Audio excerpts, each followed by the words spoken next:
In this guide, I will be showing you guys how to fix Discord microphone not working on iPhone. Let's get started. First, launch your Discord app and make sure you are not muted during a call or voice chat. At the bottom of the screen, check the microphone icon.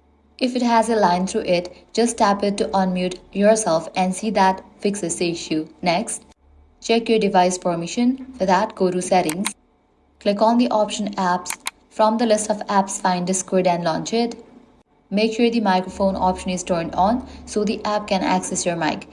If that's already enabled, open Discord again, go to your profile settings by tapping your icon, then find voice settings. Here click the input mode and switch it to voice activity instead of push to talk if needed, and adjust the sensitivity so your voice is detected properly. You can also try lowering or adjusting the sensitivity slider if the mic is not picking up sound.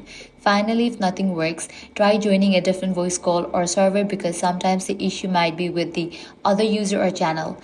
And that's it. These are some fixes for Discord microphone not working on iPhone. If this guide helped you out, do not forget to like, share, and subscribe.